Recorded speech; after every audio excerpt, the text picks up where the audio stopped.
Thank you. Thank you very much. Delighted all of you are here this morning. I want to thank Erick for the invitation.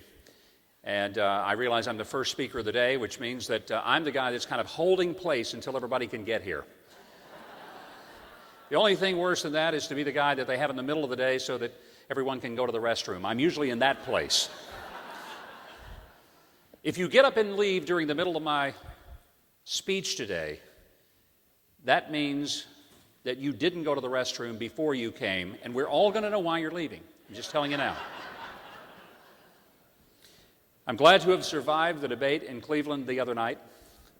I thought it was an extraordinary opportunity for America to see that on that stage, there are a number of people who could be President of the United States, any one of which, in either of those stages, would far be better to lead this country and the world than the current occupant of the White House.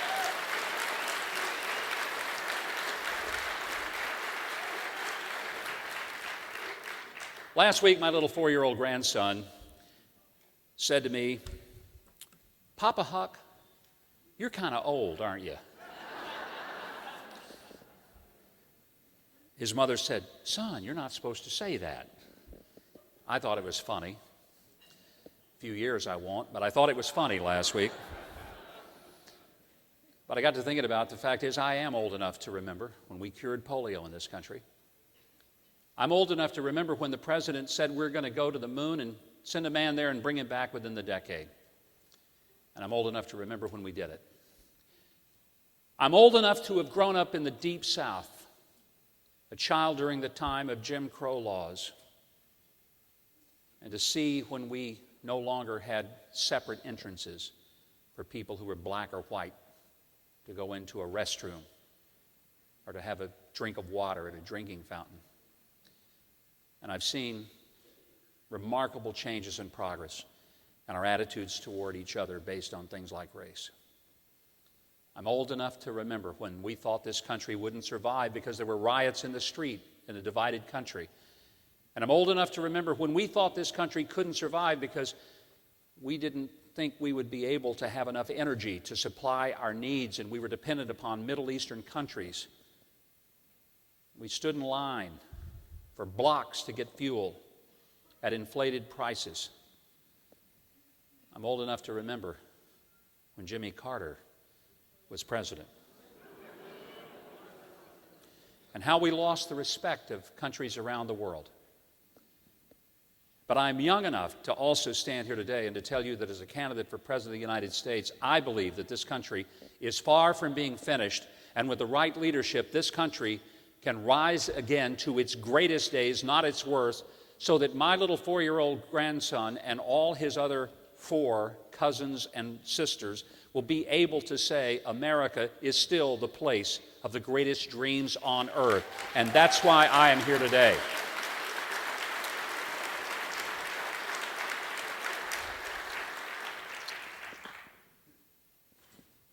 People ask me every time I go to a campaign event, what do you think the most important topic we face? And I think they want me to limit it to one. I say that's like asking me which airplane is most important, the one on the left or the one on the right? Every time I'm on a plane, I check to see that both wings are firmly attached to the fuselage. And for me, the wing on the plane is the economy, jobs, getting America moving again. The other wing is national security, making sure this country is safe, making sure that we once again treat our friends like friends and our enemies like enemies, not the other way around. We don't have the relationship we once had. I've challenged some of my Democratic friends, and I actually have a few. Fewer and fewer as I continue this process. But I challenge them. I say, look, just tell me which country on this planet we have a better relationship with than we did when President Obama took office. They can't name one. There isn't one. Not even with Canada do we have a better relationship. Somebody said on the front row, Iran. No, we don't. We're being played the chumps. Folks, we don't have a better relationship with Iran. Our relationship is that we have trusted the untrustworthy. We have gotten in bed with terrorists. Thank God that Chuck Schumer, as a Democrat, has come out and said he will oppose the Iranian deal. Thank God for Chuck Schumer.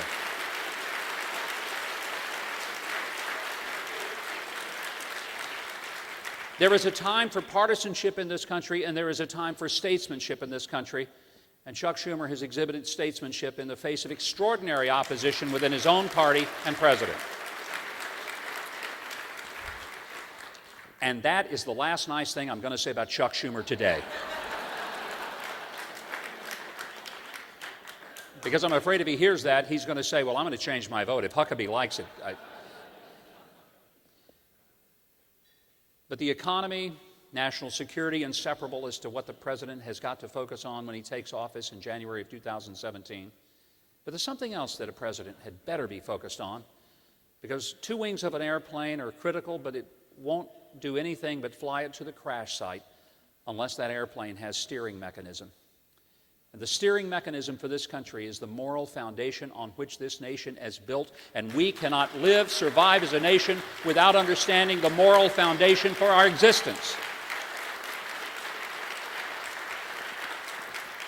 I unapologetically tell you that there is no explanation for this great country of ours apart from the providence of Almighty God. There is no other explanation for why we exist.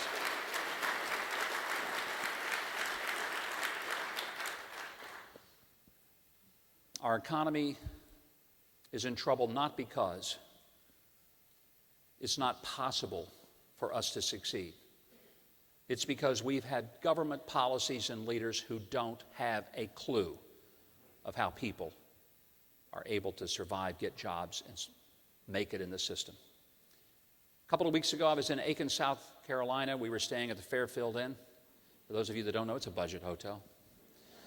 We're pretty darn frugal with the campaign contributions people send in to us. One of the reasons we stay there, they have free breakfast and free internet.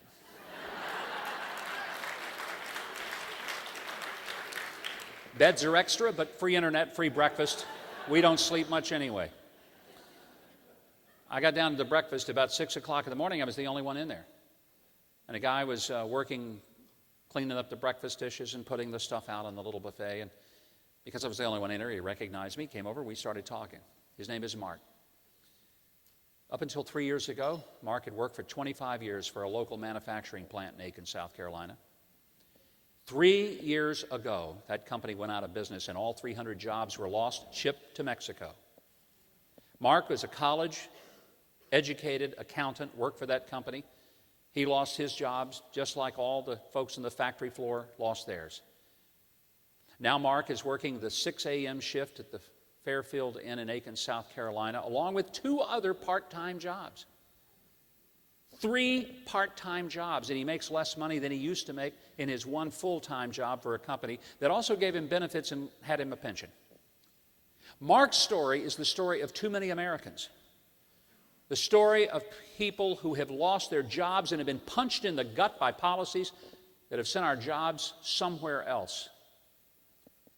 One of the things that will transform this country, and it will never happen unless you have a president who will give the articulation to this issue and who will lead it and see it through, is to eliminate the current tax system that punishes productivity and rewards irresponsibility and passes the fair tax, a tax on our consumption.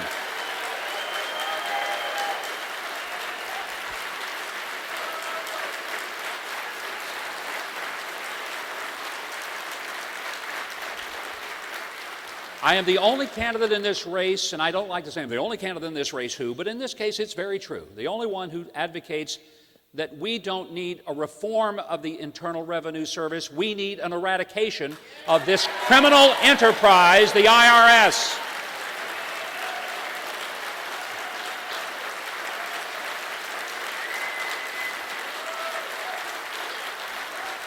Our tax system cannot be fixed with a twist of the screwdriver or a tap of the hammer.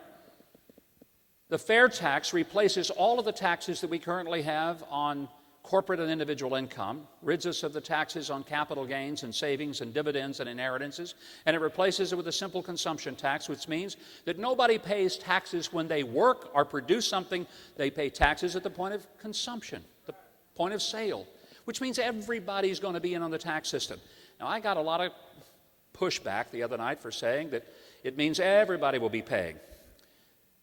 And I use the term that it will also mean the gamblers, the prostitutes, the pimps, and the drug dealers. And everybody was startled that I would say something like that. Folks, I'm tired of paying my taxes and theirs. Let them pay theirs when they buy something, just like the rest of us.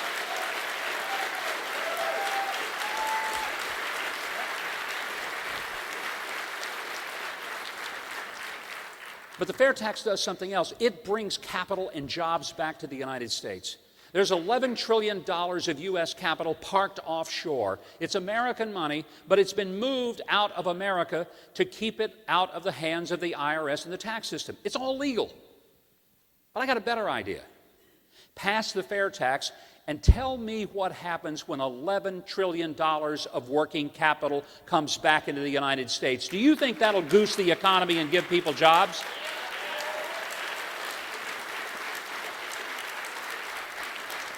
We have lost 5 million manufacturing jobs in America since the year 2000. 60,000 manufacturing plants have closed in this country since the year 2000. And one of the reasons is because we tax labor and capital, which means that if you build a chair in North Carolina, by the time it gets to the showroom floor, 22% of the cost of that chair is embedded in invisible hidden taxes. You build that same chair in China, and China probably stole the design from the American company that originally designed it. They just copied it. Intellectual property theft that we don't enforce. They make that chair in China. It's not taxed in production. It's not taxed at export. It's not taxed when it's imported here. It sits on the showroom floor next to the one made in North Carolina. Guess which one costs less money? And we wonder why we're in an over $10 trillion trade deficit since 1990. And frankly, I'm kind of ticked off that we sent Republicans to Washington to stop executive overreach in things like Obamacare and immigration. And we turned around as Republicans and pushed to give this president more power in the Trans-Pacific Partnership trade deal to take more American jobs away from us. That is not going to build a great economy.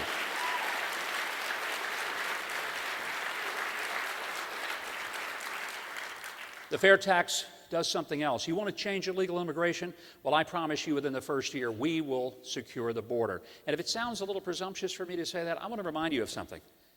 73 years ago, we built a road between British Columbia and Alaska, a 1,700-mile road with the engineering capacity of 73 years ago and in winter conditions in Canada and Alaska. And we did it in less than a year. Please don't tell me that we cannot secure the border in less than a year in this country. We can if we want to, and I want to, and I will.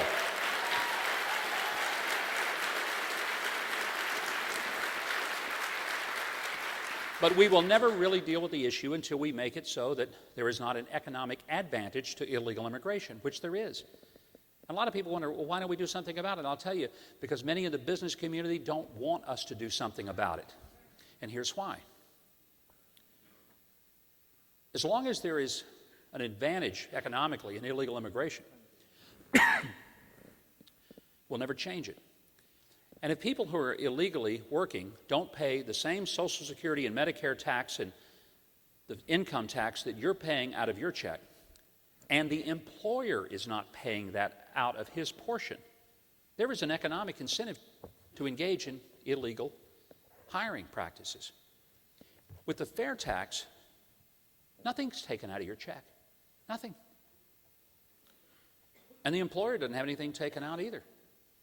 And everybody pays when they pay at consumption. Guess what happens then? You rob out of the system the advantage of illegal immigration. Take away the economic advantage, you deal with the problem.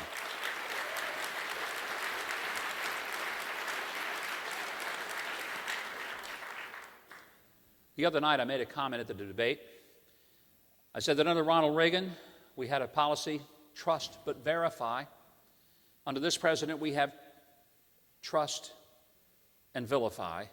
The only difference is we're trusting our enemies and vilifying the people who disagree with his ridiculous straw man idea that if you don't agree with his deal, you must be for war. I don't agree with a war being a great idea, but I sure as heck, having read the entire 159 pages of the Iranian deal, know for sure that this is no deal America should ever sign on to. Not at all.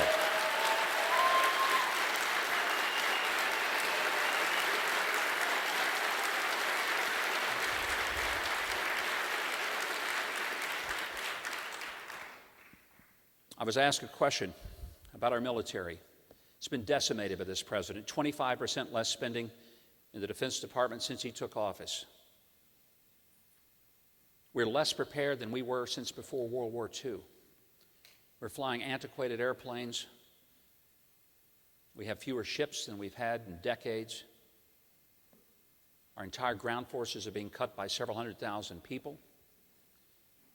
And the Secretary of Defense honestly thinks that the most urgent thing is to make sure that we provide for transgender surgery. Let me tell you what our priority ought to be. To make doggone sure that every person who comes back without an arm or a leg gets the treatment they need, and they aren't waiting months to get it through the VA system. That's who ought to have the priority in this great country of ours.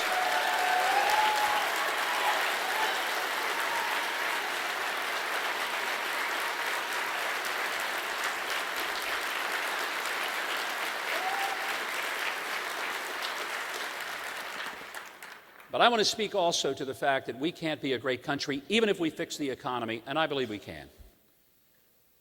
And even if we secure our nation by getting back the spending levels of the Department of Defense and having a military that everybody on this earth is afraid of. And by the way, I'm convinced the best way to make sure we don't send your sons and grandsons and your daughters and granddaughters into war is to have the kind of robust, well-trained, well-equipped, well-financed military that is so overwhelmingly powerful that nobody on earth would be stupid enough to try to challenge it.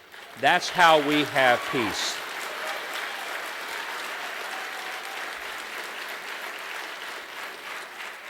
Because the bully in school never picks on the kid who can whip his butt.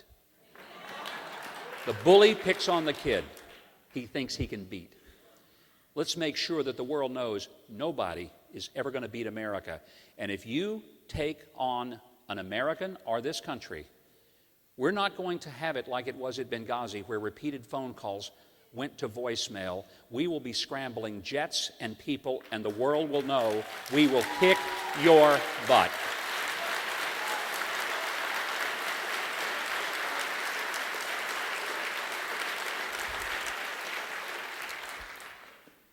But this country has also got to address the fact that we cannot continue as a nation and ever hope to invoke God's blessing if we continue to rebel against the most basic, common decency of civilization. I know that there is a great move in this country, understandable, commendable, to stop all funding for Planned Parenthood, and I agree that we should. We should have never had it in the first place. That organization was created and founded by an absolute racist. Why anybody would want to associate with something Margaret Sanger had anything to do with is beyond me, and I wish we could get Hillary Clinton to defend her comments and her allegiance to Planned Parenthood. But let me be very, very clear with you. Stopping some federal funding for Planned Parenthood in no way absolves us of our responsibility to act like civilized people and to stop the slaughter of 4,000 unborn babies every day in this country, the 60 million who have died in the 42 years since the extreme court pretended that it was not just the Supreme Court but the supreme being, and believed that it could somehow suspend the very basic laws of our country, and most importantly, suspend the 5th and 14th Amendment for unborn people and declare that they no longer have due process nor equal protection, and allow them to be killed for no purpose other than economic consideration or for social convenience. My friend, it is time for us to invoke the 5th and the 14th Amendment and say that this is not an issue about funding, this is not an issue about privacy, this is an issue about the personhood of every human being, and that person should be protected under the 5th and 14th Amendment, and I pledge to you I will do it.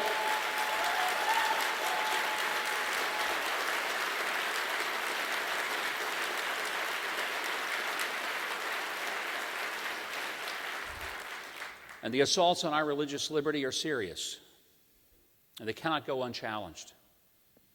And the notion that the Supreme Court can redefine marriage after 6,000 years of human history is on its face absurd. What makes it more absurd is that the very president who now champions this notion is one who just a few years ago, in fact in 2008, said before the entire country that he was for traditional marriage. He even invoked his Christian faith, saying it was because he was a Christian, believed in the Bible. One man, one woman, God was in the mix. That was his position. My friend, if he is able to change his mind from what he said was a biblical conviction just 4 years later, then one of three things holds true. He was either lying then, he's lying now, or the Bible got rewritten and he was the only one who got the new version. And I don't think that was the issue.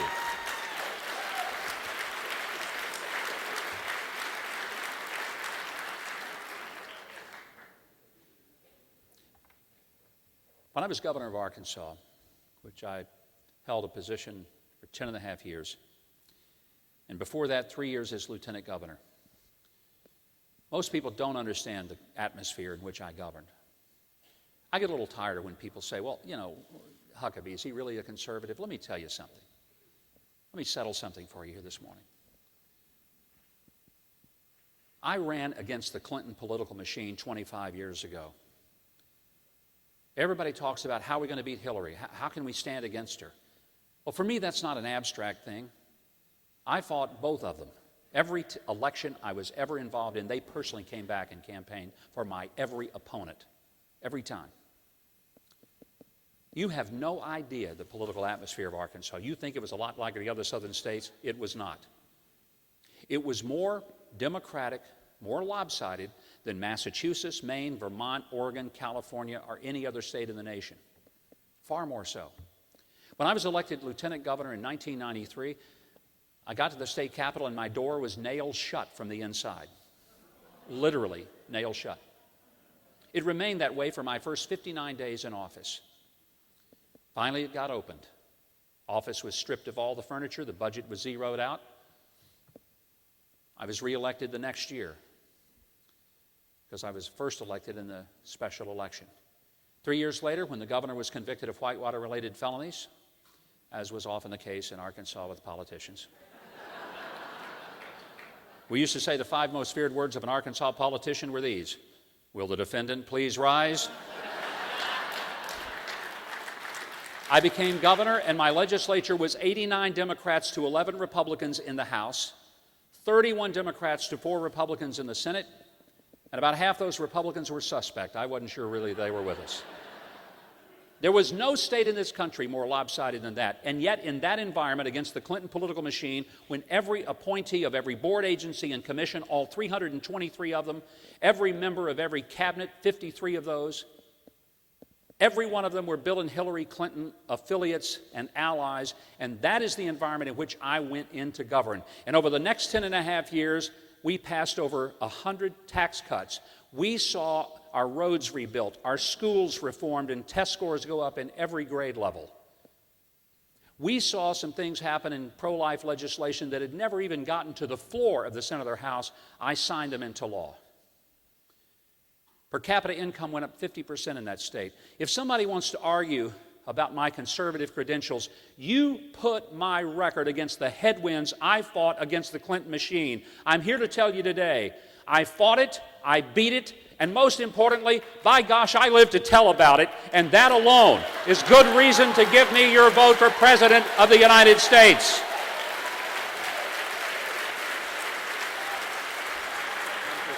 Sure. Thank you. Thank you.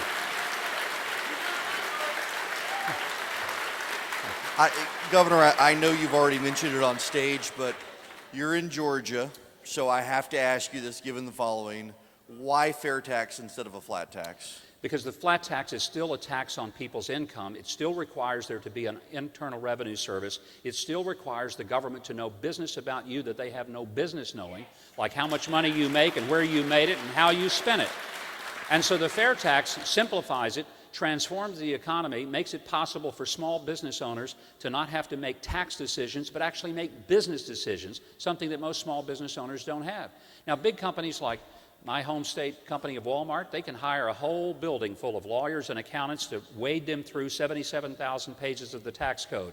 But there are some of you out here who have a business, some of the businesses that I own, small businesses. Every time I make a decision, I've got to call my lawyer and my accountant, and it costs me sometimes several $1,000s. I'm not making business decisions, I'm making tax decisions. And we ought to be making business decisions and figuring out how to put people to work rather than trying to protect ourselves against our own government. Now, I wasn't kidding. First question from the crowd, fair tax question. Second question from the crowd, fair tax question. Third question from the crowd. Smart crowd. From Bob in Pennsylvania. What would you do to counter the power of the Chamber of Commerce? Well, the best thing to do is, and I don't want to make it sound like the fair tax is Uncle Mike's magic elixir. By the way, he puts that at the bottom. Does the Chamber oppose the fair tax? I'm sure they do. I honestly don't know, but I'm pretty sure they do. Look, big business is going to protect itself, and it will always look for ways to make sure that it greases the palms of the political class. If you wonder why things don't really change, depending on Democrats or Republicans getting elected, it's because if you look at the donor group, the donor class pays the political class to do the favors for the donor class, and it's a nice little Washington to Wall Street axis of power that keeps you out of ever getting a fair deal. One of the reasons that I'm convinced that we have to transform the system of government, and it won't happen even at the federal level, it's one of the reasons I support the effort to invoke Article 5 of the Constitution, have a convention of the states. Let's get some of the major things like term limits and balanced budget, let the states pass it, because if we don't do that, we'll never move the power of Washington back to the states where the Constitution originally had it in the first place. And this is one of the reasons that I'm so passionate about federalism. As a governor, my biggest fight wasn't just against the legislature, and I had a tough one to fight with. It wasn't just about the Democrats, and they were on me every day, and it wasn't about the press, and they weren't real fond of me. Some of my biggest fights were with the federal government. Even when the Republicans were in charge of the federal government, it was still a huge problem, because they want to keep power in Washington. Our founders believed that power was best kept in the local governments, where people were accountable for the power that they had. And that's where it needs to be returned to, and it'll never happen if we trust Washington to do it. That's why it needs to happen. Governor, last question, and there are 3 or 4 people from around the country who are all asking the same thing, particularly directed at you. Could you just give your thoughts briefly on your view of what it means to be a servant leader? The model of servant leadership is Jesus Christ. I don't invoke that because I think it's going to have some kind of religious connection to you. It's just that there's no person who has ever exemplified servant leadership. Servant leadership is not about putting attention on the leader. It's about putting attention on those who are being led. It's about making the focus another. Servant leadership starts with how we treat our own family. Because if we don't treat our family with that kind of spirit, sacrificial service, probably won't treat a country that way either. But I believe that what it means is that rather than saying, oh, the leader is the single most important, it's rather the interest of those who are being led. Even when Jesus was being crucified, his thoughts were not on himself, like, this really hurts, this isn't fair. It was, Father, forgive them. They know not what they do. Folks, that is the ultimate picture of servant leadership, to put the focus on the people who are being hurt and may not even realize it. I believe a president needs to put the focus on guys like Mark, who lost his job. People like that single mom out there who straps kids into the car seats every day and drops them off at daycare and goes to work. If we start focusing on how do we improve the lives for people like that by getting government off their back, can I just give you a real quick example? I've often said 3 things this country has to be able to do to survive. 3 things we have to do to be free. We have to feed ourselves, we have to fuel ourselves, we've got to be able to fight for ourselves. Our farmers feed us. We never need to import food into this country, ever, ever, ever. Thank God we don't have to spend so much of our overall income because we have an efficient and safe agricultural community. Number 2, we've got to fuel ourselves. We should not be importing one bit of energy. We ought to be exporting. We ought to get at every bit of coal, oil, gas, wind, solar we can. And here's why. If you want to disrupt power in the world as well as change the American economy, become the leading exporter of energy. That's how you bankrupt Iran, Russia, and the Saudis, and we become the supply to Europe, Africa, and Asia, and we make it where they're no longer able to leverage their energy as a point of power, and we take them out of the business of terrorism and thuggery. And we also give a pay raise to that single mom by raising her hopes, by cutting the cost of her fuel from $3 a gallon to $1 a gallon. And that 84-year-old widow who lives in South Arkansas who can't turn on her air conditioner in August because it's going to cost too much, we bring the cost of energy down for her. She can turn it on, turn it to 70, and enjoy a nice, pleasant day instead of sweltering in dangerous heat. And finally, we fight for ourselves. We have manufacturing again in this country, because if we don't build our own bullets and bombs and tanks and trucks, and somebody has to import those to us, they own us. And never should this country be dependent on anyone except Americans to be free and safe. That's why. Thank you, Erick. Thank you.